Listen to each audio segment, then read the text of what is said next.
Sir, Chilukuri ప్రధాన అర్చకులు రంగరాజన్ గారిపై రామరాజ్యం అనే కొంతమంది వ్యక్తులు ఒక 20 మంది వచ్చి ఆయన మీద అటాక్ చేశారు. సో, ఆ విషయం అందరికీ తెలిసిందే.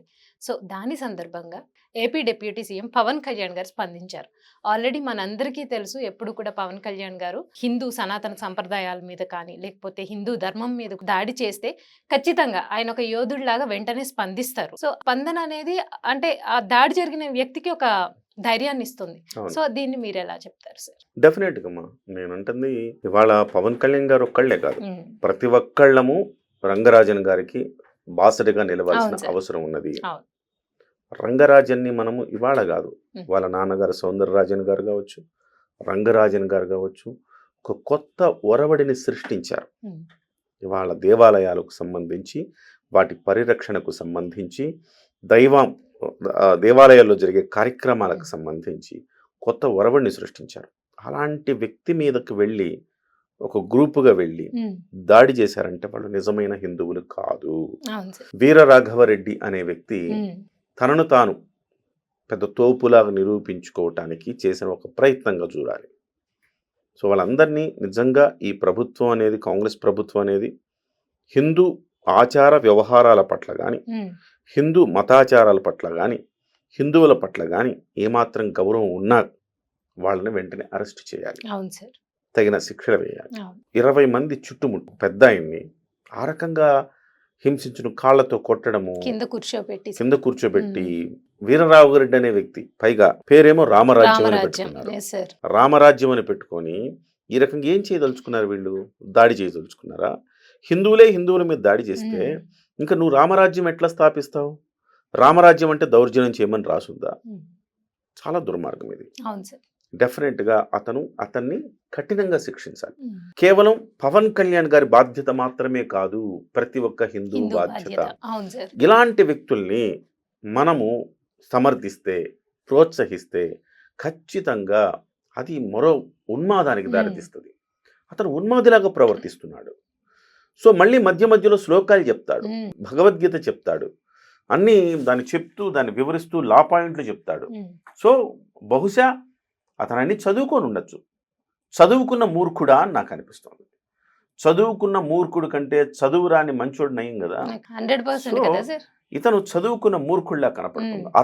అతను ఒక మూర్ఖుడు, అతనితో పాటు ఉన్నోళ్ళందరూ కూడా మరింత మూర్ఖుల్లా నాకు కనపడుతున్నారు. ఇది ఖచ్చితంగా ఖండించాల్సిన అవసరం ఉంది. కేటీఆర్ గారు కూడా వెళ్ళారు, ఆయనకి సంఘీభావం ప్రకటించారు.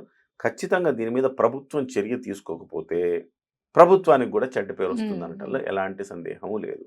సో ఎస్పెషల్లీ పవన్ కళ్యాణ్ గారు దీని మీద స్పందించడంతో రంగరాజన్ గారికి ఒక 1000 ఏనుగుల బలం వచ్చినట్టు. హ్మ్. ఎందుకంటే పవన్ కళ్యాణ్ గారు ఇటీవల కాలంలో సనాతన ధర్మం అనే అంశం మీద చాలా గట్టిగా మాట్లాడుతున్న వ్యక్తి. అవును సార్. దానికి బాసటగా నిలబడిన వ్యక్తి రంగరాజన్ గారు అని హ్మ్. చెప్పాలి. హ్మ్. రంగరాజన్ గారు ఎన్నో ఏళ్లుగా మీకు తెలుసుగా అవును సార్. ఫణికుమారి గారు, నేను హైదరాబాద్కు వచ్చిన కొత్తల్లో నుంచి నేను చిలుకూరు బాలాజీ టెంపుల్కి వెళుతున్నా. ఒక్క రూపాయి ఖర్చు లేకుండా భగవంతుని దర్శించుకొని వస్తున్నా. అవును. ఇవాళ రోజుల్లో ఎట్లా ఉన్నాయమ్మా? ఒక టెంపుల్కి వెళితే మనం అవి కొనాలని, ఇవి కొనాలని, టికెట్లని, అవని ఇవని ఎన్ని ఉంటాయి విఐపి చెప్పండి. దర్శనాలని. పూజలని, అవును సార్. అవని అన్నీ. ఇవని హ్మ్. హ్మ్. ఇంత దోచేసుకోవడం జరుగుతున్న నేపథ్యంలో, అంటే అవును. ఇందులో నేను తప్పుగా మాట్లాడట్లేదు. నిజంగా మనం ఒక చర్చికి వెళ్తామమ్మా. హ్మ్. హ్మ్. చర్చికి వెళ్ళినప్పుడు ఏముంటుంది మన ఖర్చు? మనం ఏమైనా అర్చనలు చేయడానికి వీటి ఖర్చులు ఉంటాయి? ఉండవు కదా. ఒక చర్చికి వెళ్ళాము, చర్చికి వెళితే బైబిల్ ఆయన ప్రార్థన చేస్తాడు, బైబిల్ చదువుతారు, హ్మ్. వచ్చేస్తారు. ఒక మసీదుకి వెళ్ళారు, నమాజ్ చేస్తారు, వాళ్ళకి ఎవరికి ఖర్చు ఉండదే. అవును సార్. చెప్పులు స్టాండ్లో చెప్పులు పెట్టిన దగ్గర నుంచి హ్మ్. నీకు లోపలికి వెళితే లోపల కొబ్బరికాయ కొనమని ఒకళ్ళు, ఇంకో మాల కొనమని ఒకళ్ళు, ఇంకోటి కొనమని ఒకళ్ళు, అవన్నీ కొనుక్కున్న తర్వాత మళ్ళీ టికెట్ తీసుకున్న హ్మ్. తర్వాత మళ్ళీ లోపలికి వస్తే అడుగడుగున కొన్ని టెంపుల్స్లో మీరు చూస్తే ఆశ్చర్యపోతారమ్మా. విజయవాడ టెంపుల్కి వెళ్ళామనుకోండి, ఎవరైనా మనోభావాలు గాయపడితే క్షమించాలి. ఎందుకంటే నా అనుభవం చెప్తా ఉన్నా. ప్రతి చోట చేయి చేస్తారు. హ్మ్.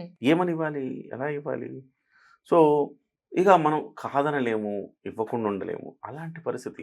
ఇందులో నేను వ్యక్తుల మతాలకు సంబంధించి గాని, కులాలకు సంబంధించి గాని నేను మాట్లాడట్లా. అవును సార్. ప్రస్తుతం ఉన్న పరిస్థితి హ్మ్. ఎలాంటి పరిస్థితి ఉందో చెప్తున్నా. ఒక హిందువుగా నేను ఒక గుడికి వెళ్ళి ప్రశాంతంగా నా బాధ చెప్పుకొని భగవంతుడికి హ్మ్. నేను రాగలగాలి ఒక్క రూపాయి ఖర్చు లేకుండా. అలా రాగలుగుతున్నామా అంటే లేదండి. రాలేని పరిస్థితి ఉంది కదా. ఇతర మతాల్లో ఉంది, మన మతాల్లో ఎందుకు లేదు? ఈ అంశానికి సరైన మార్గనిర్దేశనం చేశారు చిలుకూరు బాలాజీ టెంపుల్లో. అవును సార్. మీ కోరిక నెరవేరాలంటే మీరు 11 సార్లు చుట్టండి దేవుడు టెంపుల్. దాంట్లో కూడా సైంటిఫిక్ రీజన్ ఉంది. ఆ టెంపుల్లో భగవంతుడిని ప్రతిష్ఠింపజేసేటప్పుడు కొన్ని ప్రత్యేకంగా కొన్ని పవర్స్ ఉంటాయి. ఆ పవర్స్ని అక్కడ నిక్షిప్తం చేస్తారు. అవును సార్. సో ఆ వైబ్రేషన్స్ ఉంటాయి. ఆ వైబ్రేషన్స్ మనం గుడి చుట్టూ తిరిగేటప్పుడు ఆ వైబ్స్ మనకి వచ్చే పాజిటివ్ వైబ్స్ మనం ఏదైతే లక్ష్యం అనుకుంటాం ఆ లక్ష్యం వైపు మనల్ని తీసుకుపోతాయి. Correct sir. సో అది వాస్తవానికి ఎందుకు గుడికి వెళ్ళమంటారమ్మా? మీలోను దేవుడు ఉన్నాడు, నాలోను దేవుడు ఉన్నాడు అని పాటలు కూడా చూసాం కదా. ప్రతి ఒక్కళ్ళు దేవుడు ఉన్నాడు. ప్రతి దాంట్లో దేవుడిని చూడగలుగుతాం మనం. నిజంగా మనం అవును సార్. టెంపుల్కి వెళ్ళక్కర్లేదు. దేవుణ్ణి మనం ప్రతి ఒక్కళ్ళలో ప్రతి జీవిలో దేవుణ్ణి చూడగలుగుతాం మనం.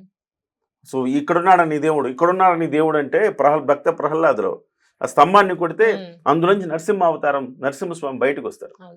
ఎందెందు వెతికినా అందెందే కాలడు ఆయన భగవంతుడు. సో అలాంటప్పుడు మన భగవంతుడిని చూడటానికి మనం టెంపుల్కి ఎందుకు వెళ్ళాలంటే ఆ టెంపుల్లో ఒక ప్రత్యేకమైన ఒక పవర్ అనేది నిక్షిప్తమై ఉంటుంది. చుట్టూతా తిరగడం అనే దానివల్ల సైంటిఫిక్ రీజన్ అమ్మా అది. భక్తితో ముడిపెట్టారు కానీ ఇట్స్ అ సైంటిఫిక్ రీజన్ అది. సో ఆ రకంగా మనం గుడికి వెళ్తాము, చేస్తాము. సో ఆ టెంపుల్లో ₹1 ఖర్చు లేకుండా చిలుకూరు బాలాజీ టెంపుల్కి వెళ్ళి రావచ్చు. ఇక మీరు కాదుకూడదని మీరు ఏదైనా అవి ఇవి కొనుక్కోవాలి తప్ప ఆ టెంపుల్లో అయితే మీకు ప్రత్యేకంగా వసూలు చేసేది ఏమి ఉండదు. ఒక మంచి సత్సంప్రదాయానికి నాంది పలికి సో దేవాలయాల పునరుద్ధరణ కోసం కావచ్చు. అలాగే వాళ్ళు ఒక ₹5 పెట్టి ఒక బుక్ అమ్ముతారు. ఆ ₹5 కూడా ఎక్కడికి వెళ్తుంది?